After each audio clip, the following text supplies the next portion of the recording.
So I'm Willie LeBron Holmes II.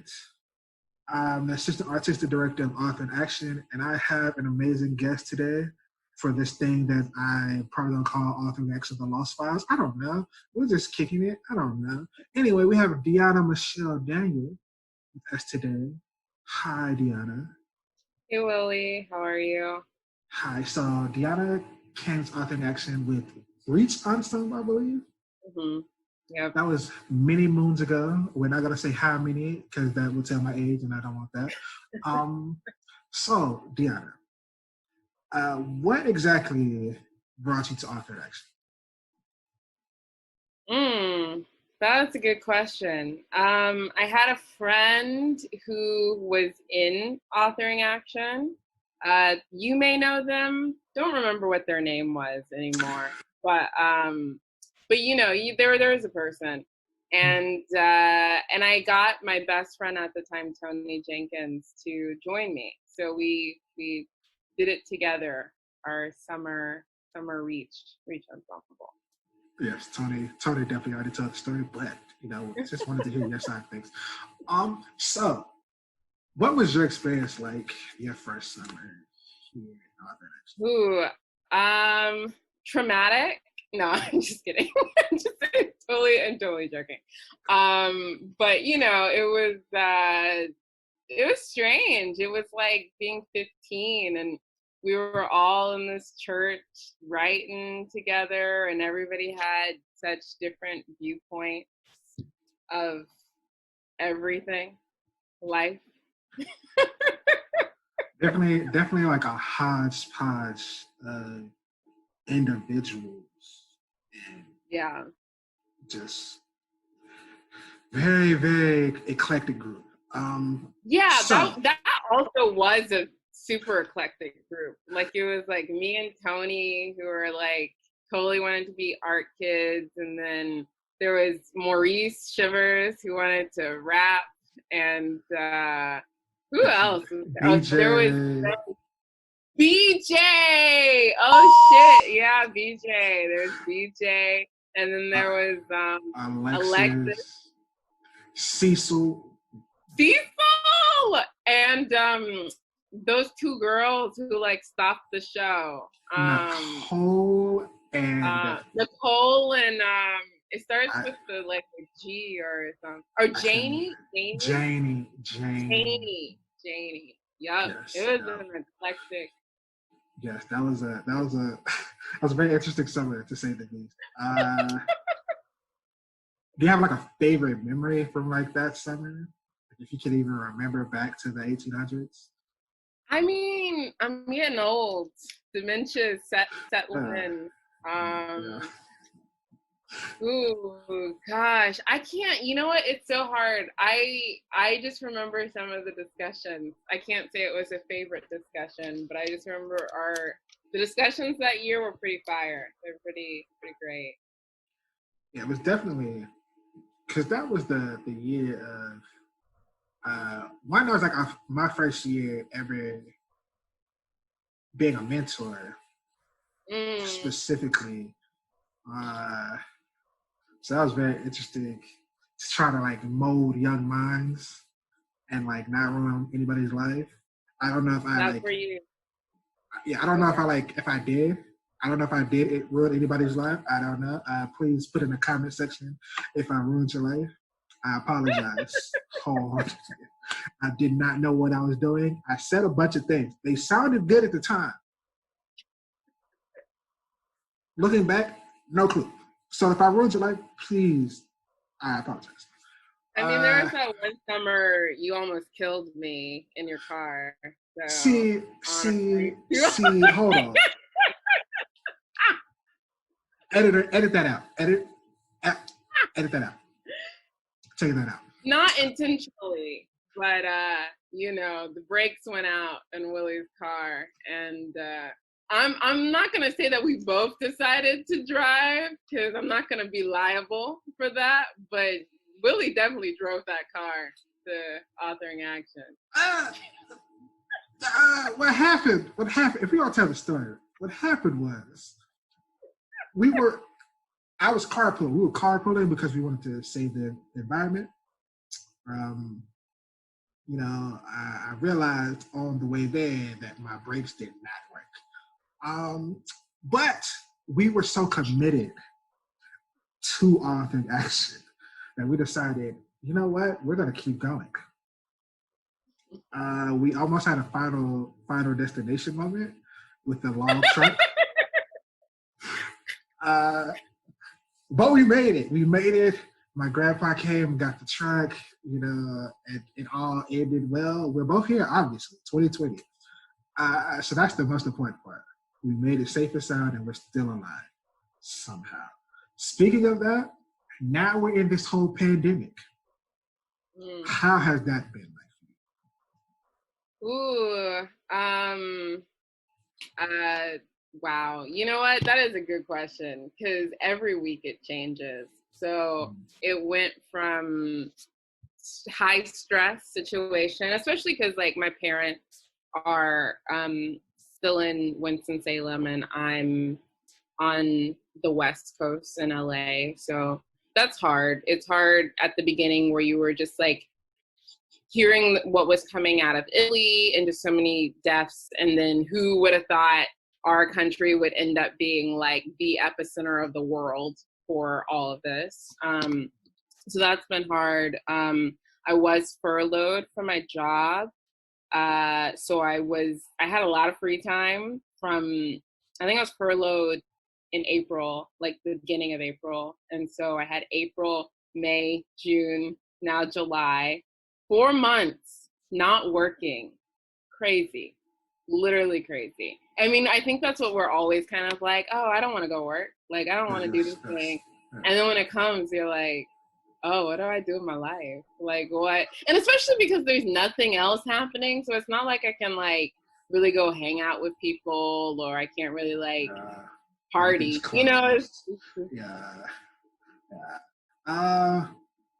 So also in this whole pandemic, George Floyd, Breonna Taylor, the list unfortunately goes on. You have been very prominent in protest and organizing. As an artist, do you think that's important? Like, what's your stance, and like, what's that been like? Yeah, I mean, I've had so I still have my email address from when I was at California Institute of the Arts. And I feel like since my first year, maybe, like, you can have a little header down at the bottom. Like, since my first year, my header has been an artist's duty, as far as I am concerned, is to reflect the times. And that's Nina Simone, right? And so I've always, like, and maybe, again, that comes from, like, being an authoring action, but I've always really believed that, like, that is an artist's duty. And I've kept that as my little header for like 7 years now. And I feel like, yeah, like if you're an artist and you're not talking about what's going on, like what's up? What you doing? Like, why? Like, and like what vacuum are you trying to live in right now? Because obviously, like, the world is changing and you can either like be with that change or you can be on the sidelines. And not even in a way that's like, oh, look at me, I'm like in with the new hip thing. But it's also like, do you want to evolve or do you want to be stuck? Like the universe, kind of like goes with evolution. Every time people, societies, everything is constantly evolving. And I believe that when you get stuck in a ideology or an idea and you never change, it's like, I don't know, that's just my expression, like my gesture for that. It's like there's no progress. Like, and how can we better ourselves? I feel like life is like a constant pursuit to better yourself, ourselves, Yes, very, very true. Very true. Very true. So you brought up that, like, you kind of like got this sort of like need for that in Author in Action? Like how did Author in Action like help foster that? Yeah, I mean, I think it even just started like that first summer where like we would have these discussions about themes, themes like I think ExxonMobil happened that summer, like when the B or no, it was the BP oil spill. And I remember that because of that one kid who wrote that poem was like, BP, you killed that bird. Yes.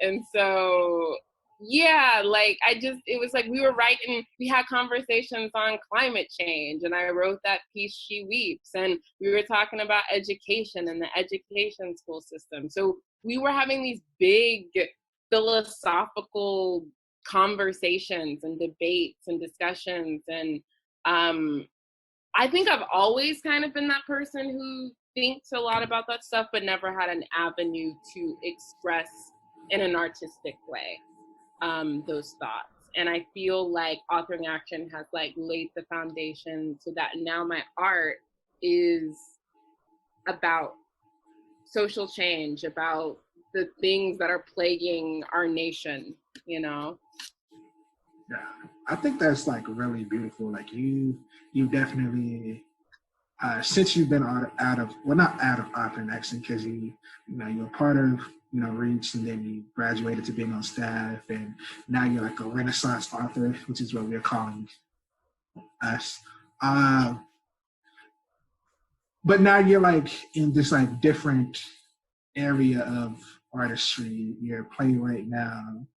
You've written such great plays, Gunshot Medley. Yeah. Yes.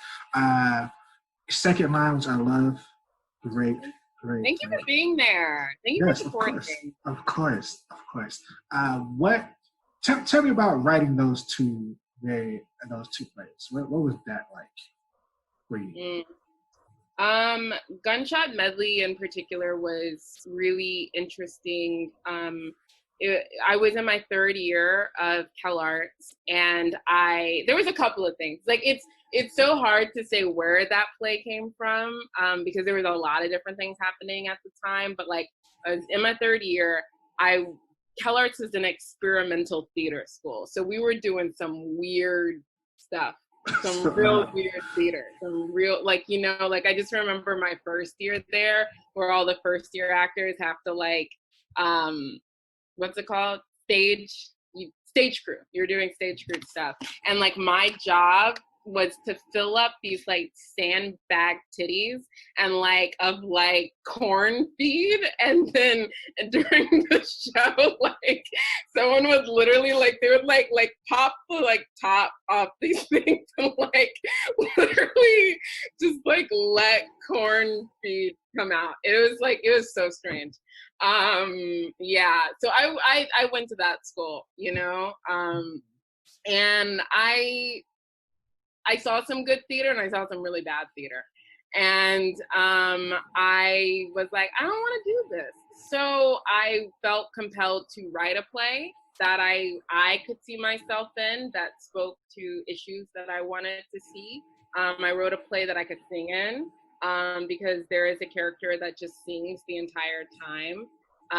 And it was also the summer of Charleston, and the conversations of or Charleston massacre, where those 9 people were shot in the church, and then the conversations of the Confederate flag. So I was like, you know what, I have to speak to this, I have to write to this. And my third year at CalArts, I put up Gunshot Medley for the New Works Festival at the school, which is also kind of seen as a joke at CalArts. Or at least like a lot of people take it as a joke, because it's just this like, we have a New Works Festival, it's at the end of the year, but nobody really goes. Your friends just go see your own shows.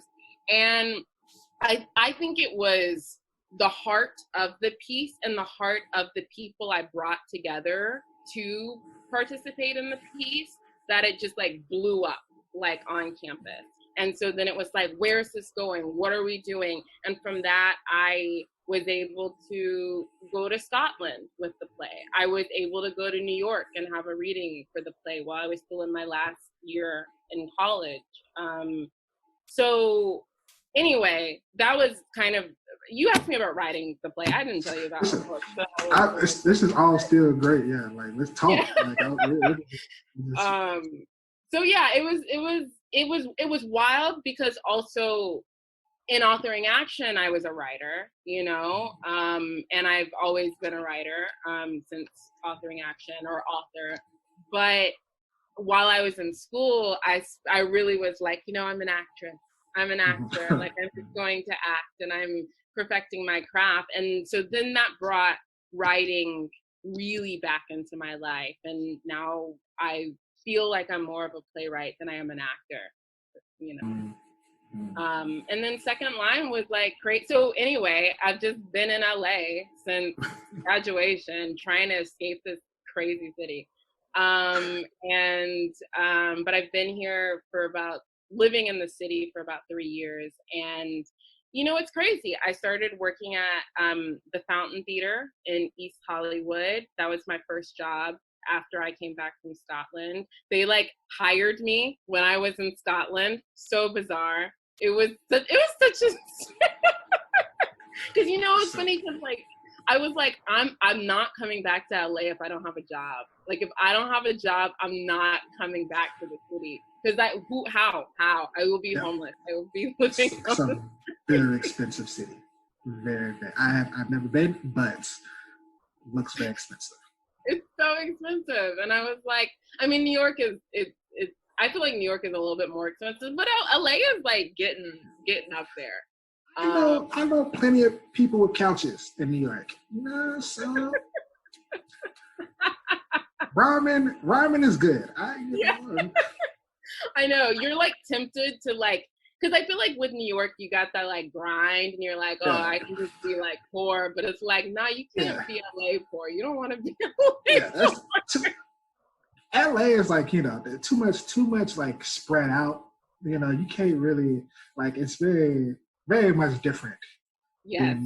Than mind you, I tried to do the no car thing from about, I want to say October 2019 to February when stuff was popping off with coronavirus. And I was like, I'm getting a car. I'm not doing it. I cannot live without. It amazes me that anybody, that even as children, that we live without driving. I don't understand. I can't. The thought of having to wait for somebody to take me somewhere drives me insane. Oh, same. Yeah. I don't know how we did that as children. No, could not go. At least when I was doing the no car thing in LA for a bit, at least I would, if I really needed to, I just Uber, it's just I'd order Uber. And they have this thing in LA too, where I don't know if in North Carolina they have it, but it's where multiple people is sharing. Uber pool? Yeah, Uber pool. Yeah. So. We have it. It's not really a big thing. Here, because it's stuff is a way more spread out here. It's there's very few oh, let me go to the the Sands place, very often. Yeah. So but that makes sense in LA. Oh, let me go to the boardwalk. There seems to be a lot of people who wants to go. So let me go to Roscoe's Chicken and Waffles. I feel like that's a more acceptable thing to Uber pool too. And it's also a nice little hustle. I wouldn't want other people in my car, but I have friends who do the Uber thing. So I personally don't trust it. You know what I'm saying? I've seen and written too many scary things. When Uber pools just seem like a very easy thing to people to get kidnapped. And we're totally getting off track here. But I really just have to say that protect yourself, people. But anyway, so all right, so second line. Second Line is an amazing, amazing play. Are there plans to like put it up somewhere? No, no. So actually, that's what I was talking about. So we were sorry, this is so tangential. Yeah, this is beautiful. Yeah, so Second Line, I was working at the Fountain Theater. From the Fountain, I went to the Pasadena Playhouse, where I've been there for about 3 years. I don't know. It's all of it's a blur. But it's so crazy because in working in arts admin, I'm also learning the LA theater world and making a lot of connections, and then having my show up in LA, like also meeting people. So it was kind of crazy because with Second Line, what happened was Lower Depth Theater Ensemble, which is run by, his name is Greg Daniel. We both, last name is Daniel with no S, so it's pretty crazy. He calls me cousin in little emails, but we're not related. They just reached out and they were like, we're doing these pandemic plays. We saw your play, Gunshot Medley, when I was in LA, and would you write a 10-minute piece? And so what's interesting is like, that's kind of becoming my way of navigating like the LA theater scene. Like I'm in the Center Theater Group Writers Workshop, and I kind of like sent them an email and I was like, hey, I know I'm not qualified to be in this writers workshop, but I just want to know how I can get in one day. And they were like, we know your work. We saw Gunshot Medley. These are the things you need to do. And then it just also happened to be that like someone dropped out and they were like, if you want to join, you can do it, you know? And so I am always like, you know, being in the art business, like talent is amazing. Work ethic is also amazing, but it is about relationships, and not necessarily in like who you know, as in like, oh, this person is like, you know, like they run this, so I need to become friends with them just so I can get what I want. No, not that. Like it actually really is just like building relationships with people. Like, oh, I'm working on this, you're working on this, let's like, you know, get together. If not, it's cool. You know, I know you're doing amazing things over there, but like, let's keep this like dialogue open. And, you know, so it's a lot of that that's going on. And so anyway, Second Line, I wrote it for that 10-minute thing. And I don't know what else would be happening with it. But I'm hoping to write, like, I'm trying to write like 4 other plays that I've been trying to write for like 2 years. I am available for any acting that you may need. Yes, come out here. Come audition. Just I have to audition? What? I mean, at the end of the day, like I can refer people to be in my plays, but I unfortunately don't have the ending say. I respect it. I respect it and understand. I completely understand though. I have been writing this one play in my head for like years. I had this idea in my head and I was like, you know what? This totally it's not a poem, it's not a song, it's not a movie, it's a play. And like, so I completely understand. I have like a lot of those things where it's just like, oh, it's this thing. And like I've had it for years, but I'm gonna do it. Like we have, you know, the beautifully tragic thing about this whole pandemic is that time has become elastic in a way that I don't think it's ever has in my entire life. So, and also, I've come to the decision that like. I want to pursue this. I've always been scared of pursuing, you know, writing and, you know, poetry or screenwriting or whatever, you know, thing that I want to do. But I've realized that life is very, very too short for those kind of fears. and Author in Action has definitely blessed me with people who are a lot more talented than I, who... Dude, you're the fucking beast. I don't know if you're a beast. You are so great. Just bleep it out. You know, we're going to keep it. It's real. Miss Lynn, sorry. But thank you. That means a lot coming from you. But you know, I'm so, you know, I've been able to be surrounded by amazing people, from you, Tony Jenkins, you know, Sylvia Smith, you know, Jimmy JJ Hamilton Jeter, you know, all these like amazing people who I know, like, you know, if push comes to shove, like, not like saying like I know that, you know, y'all can like get me things, whatever. But like if I ever like really like, hey, I just need you to look this over, you know, tell me what I need to like improve on, or like, you know, hey, I just need 5 minutes of your time. Can you like hear this out? Like, I've been blessed to be surrounded by y'all, and like it's helped me grow definitely as a writer. Still sharp and still. I believe, you know, I competed. You know, I've never told y'all this, but I definitely was very competitive with y'all in my head when it came to things. Like, I really did not want like to be bested by y'all. Like, so that's why I wrote the way I did. Like, because I was just like, you know, you're not gonna like beat me on this stage. Like, I'm not gonna be the person that they're like, oh, I wish he would stop so we can get back to Dionna. Like, no, I didn't want to be that person. So y'all definitely lit a fire under me. Okay, so what? Like, oh, sorry. Oh, continue. Well, I feel like with like especially like the little posse we had going on, like, I don't know, do you know that saying? It's like, if you find yourself the most talented person in the room, go find another room. Yes.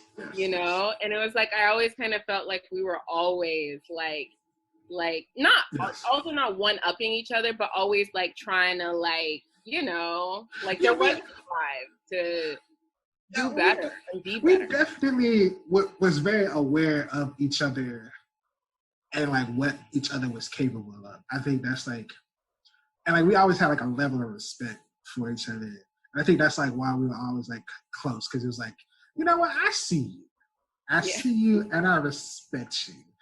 You know, and like also I don't want to get left behind by you. Like, it was always like that kind of thing. And like, you know, we were just always like around each other, and like it was like always like a thing. It was like, okay, I want to do this thing. You're great at this thing, so I want you to be a part of this thing that I'm doing. So it's like always very like a beautiful thing that like it came together, and like we, you know, we added and multiplied each other, you know, to make these wonderful things that like I cherish deeply. You know, the things that we did in Author in Action, and like we'll continue to do. Like, you know, Emanate Ensemble is going to be great because we're all working to help mold these young authors into, you know, the next generation of Astica. Yeah.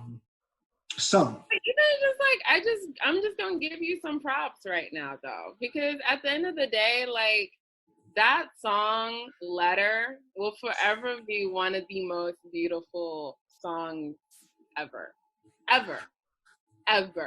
So, you know, I mean, I say that because I feel like we are, when I say like find a new room, I never felt like in our posse we ever had to find a new room. Like, I always felt like we were always constantly in the room together, just being brilliant.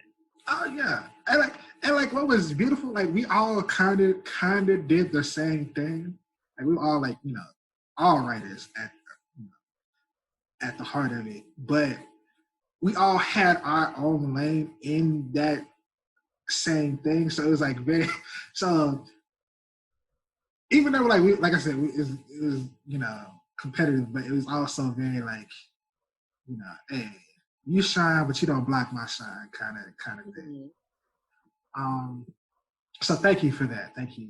Thank you. Letter was such a joy to write. Well, not and I thank you for singing it. Because you definitely added. When did I sing it? You sang it for something. I remember very, very vividly. You sang it for something. I cannot remember. It's funny because it's like, oh, that's like JJ's song, or like like Sylvia has a song that she'll sing, and I remember Nathan made me sing that winter song a lot of times. I don't even remember who wrote that, but oh God, that was such stuff. You know what the good thing about Author Action has so many iconic and classic songs and music that has come out of this organization. And I have been pushing for another CD for so long, just because the music is like I'll put it up against anything that's like out there, because it's just like, we do the thing, we do it and we do it well. Yeah, I agree. So speaking of that, like, what has been like your favorite thing that you have written in Author Action, or Author Action? Yeah. Or just, what, in general, what has been like your favorite piece of art that you have created?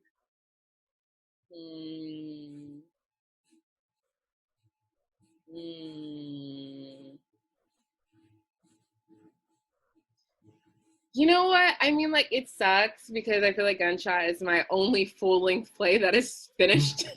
It's like, I want to say that one, but it's just because I have such a weird relationship with that play. It's like it went from, this like janky, when I say like New Works Festival is a joke, like I got $100. That was my budget. I had $100 to put on a play.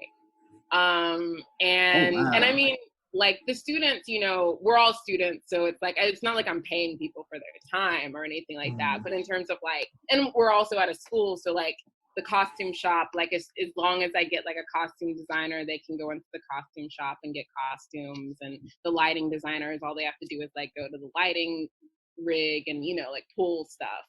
But all I had for like to build a set and everything like that was $100. And I just remember like telling my scenic designer, because my scenic designer had this big idea to make it like some kind of like Dixie something, because it's all about the South and the Confederate flag and Black Lives Matter. So he wanted to do this whole like bandstand thing, which I'm so glad we did not do that. And so I was just like, I was like, Marcus, go to Lowe's, or maybe it was Home Depot, and go get some dirt. Just go get some dirt. And he found this like wooden something. So that was the stage. We got this wood thing. We put some dirt down on top of this Confederate flag, and that was the stage. And then the musicians were kind of to the side. Oh, and we got some crates. We got like 3 crates that I still keep in my room. The crates. Like I think if the stage is the same thing that some pictures that I saw, the crates are what made the stage. But it's crazy because it's like I had such a crazy experience that first time it came up, that I did it at the school, that also Willow Smith came to see. I don't know if I ever told you that story. I love Willow Smith. Well, she follows me on Twitter, and that's like my greatest accomplishment of all time. What? That's crazy. It's because I was obsessed with Whip Your Hair. And so I would talk about it on Twitter all the time. And so like she followed me. And she still follows me, I think. I assume. I'm too scared to check at this point. But that's honestly my claim to fame. I tell that story as much as possible. Same for me. I will always be like, Willow Smith came to see my show. What else do you need? Like, honestly, no. What awards can like compare to like Willow Smith coming to see your play? Like I would be like, Willow Smith knows who I am. Yeah. What do you? Which is probably forgotten at the point. No. For me. But like that's if I was telling the story, Willow Smith knows what. Like, that's it. Enough said. Yeah, it was wild. Yeah, it was wild too because it was like so she's best friends with the actor who is in the play, and so he invited her. But she's Willow Smith, so it was funny because like I think I called my actors like 30 minutes before curtain, every day that we were performing it. And I just like walk into the theater, because I'm like director and in it as well. And I'm like trying to get changed and make sure everybody's stuff is in place. And I just look over and this like big, like black man is like walking around. I was like, who is this man in my like theater? Like, why is he here? And then I just look over and it's Willow Smith. And I kid you not, I was like, I can't even deal with this right now. Like, I didn't even talk to her. I didn't even like I just like kept doing putting people's stuff in place. It was so random. I'm gonna be very honest. If I was one of the actors in the play, and like I'll walk out on stage and I saw Willow Smith. You ever seen that from like New York from Flavor of Love? And she's like, Beyonce? That would have been me. That would have I'd have been like walking on stage. It was like even before stage. Like it was just like, like when you get there early for a performance and you're just kind of like sitting around waiting for like the audience to come. That's where she was. Like she was just already, she was there before me, the director who got there. So I was just like, wait, what? And I was just like, I can't even. I would just be so confused. I'd be so confused, but also so starstruck. Like I would not be able to like listen. I don't know what we're gonna do today, but like I can't be in this. Like I don't know who we need to call, but can't do it. So that's amazing though. Like you got Willow Smith came to see you play. I'll put that in all my bios. All the bios that I had. But it was crazy because it was that, and then I think Gunshot's my favorite because it helped me get out of the country. I went to Scotland, and that experience was it was awful and beautiful at the same time. It was the worst thing that could happen to me and the most beautiful thing. I mean, we were like in Scotland for a month, just performing every single day and getting drunk because that's what you do in Scotland. And it's so cheap. I assume. Did you eat? What is that? What is that thing? Haggis? Scotland. Yes, haggis. No. Haggis. No. You didn't try it? Not even a little? No. I refused. My boyfriend was there my ex now, but my boyfriend at the time was with me and he was like, oh, you have to get some. I was like, nope, I'm not. I respect that you stood your ground, obviously. Because it's a lot of people will try to like make you do like, oh, you're in Scotland, you have to like, you gotta try it. Haggis, it's the thing. Okay, I would have whiskey, or is it Scotch in Scotland? No, I mean they had a lot. I think whiskey is big over there. I wanted to go whiskey tasting, but I didn't find time. That's the thing. That's the thing that you messed up right there. The whiskey tasting. Yeah. I forgive you for the haggis. With the whiskey, like that's the like I have to like say I'm judging. I had plenty of whiskey while I was there. I just didn't get to go whiskey. Oh, okay. Yeah. All right. I take my judgment back. Yeah. But it was wild because it was also like you have to go flyer, because you got to get people to come to your show. Because like I'm telling you, Scotland is crazy. Like the Edinburgh Fringe, the first day we put on the show, I think there was like 2 people in the audience. I kid you not. There was probably 2 people. And you're there and you're like, why did I come to this country for this? For them to like not get this. And then, as the festival progresses, like word of mouth gets out. So by the end of it, we were like selling out shows, like it was like completely, and I mean, we were in a small venue, but like it still has to be like beautiful to see like, oh, like 2 people at the start, now we're like selling out. Like that. Yeah. That has to be, like, and it was kind of crazy too, because I was like, well, so we're in, the UK. So it's like, okay, this is a very American show. Like, this is about American issues. Like, I don't know how this is going to go.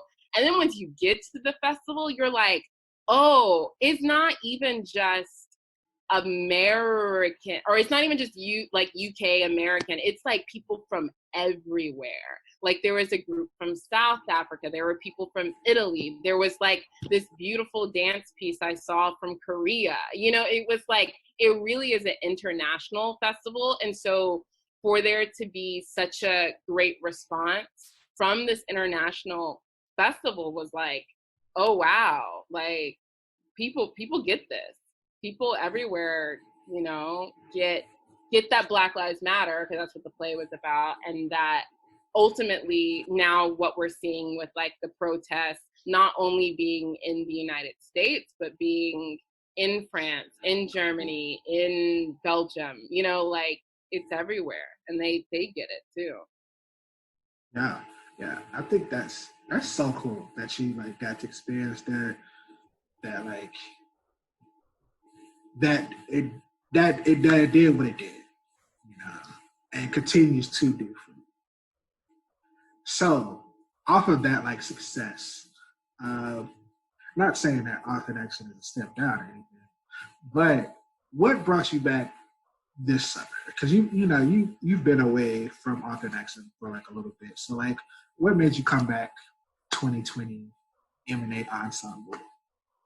I mean, if we want to talk about things emanating from COVID as we did today, I mean, I guess like COVID, I mean, like I'm still in LA. I haven't been back to Authoring Action for a while because I feel like every summer since I've graduated college, I've been working and I've been in LA. So now that everything is kind of happening on Zoom has afforded me the chance to be back. And also I'm still furloughed, so I have time. And I was like, of course, Lynn, I'll come back. Maybe it's a bad idea. No. So you speaking of Lynn, like what has your relationship been with like Lynn and Nathan? Oh my God, I hate both of them. They're crazy individuals. No, I love them. I love them dearly. And I think it's interesting looking to them as these like adult figures from when I was 15 to now looking at them as friends and colleagues. And when I come back home, getting a drink with them and talking about the world and how the world is falling apart, always, constantly falling apart. So Tony says that when he wins an award, he will thank them in his thank you acceptance speech. Do you plan on also thanking him? I'm gonna hold him to that. The first award he gets, I'm gonna be like, oh, you didn't thank Lynn and Nathan. I am too, because he said he would thank me. So like if that doesn't happen, and I told him that I have to be in the top 5 of his thank yous. I told him I'll allow his God or his mom to be first, whichever. So those two, the first 2 spots, I get. The third one, I told him like unless he's like married, that should be me, personally. Yes. So I'm not going to ask you what your ranking is, but also I feel like I should be at least top 7. Just putting that out there. Noted. I'm gonna take a note. I'm not gonna claim anything, but I'm gonna take a note. I'm just saying I will come to LA. I'm just saying I will find you. So what else? Oh, okay. So do you have a favorite line that has like stuck out from you from like anybody in Author Action? Like just the line that was like, they did that. Like they wrote that right there. I'm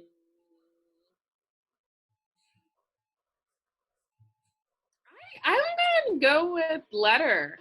I think I'm 19 and addicted to windows. I listen to your laugh as the wind blows. I think that's dope. Also, I think music, it's hard because when you think of poems, I'm just like, Oh my God, I've listened to so many poems over the years. But music, you know, you don't really forget the lyrics.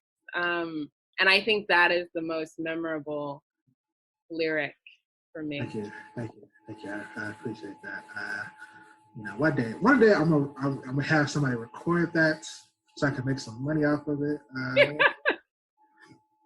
You know, maybe win a Grammy or two. You know, yes, get that money. Who knows? I'm manifesting it as we talked about today.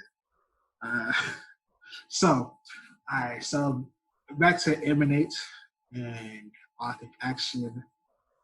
What would you say people should expect? You know, so far we've been with Emanate for about a couple of days now. So what do you think people should expect from Emanate? So I think people should expect brilliant storytelling, a fire to speak their minds, and yeah, I think those are my two things. I think they're great storytellers.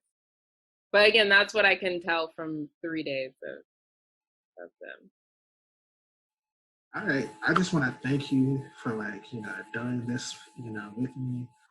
I appreciate you taking the time. I know how busy you are out there in LA doing the thing. So thank you for being on this call with me. I would just like to end it with saying, Black Lives Matter, justice for Breonna Taylor, yep, and all the Black lives that have been taken unjustly. And end white supremacy. That is our major goal. Yes. We need to do. And reparations for Black folks. You owe us that. Let's get on that, people. All right. And Donald Trump must go. Okay. That's my thoughts. Go vote. Yeah, especially anyone in North Carolina listening to this, like you gotta go vote. Like we can't go red again. That state can't go red.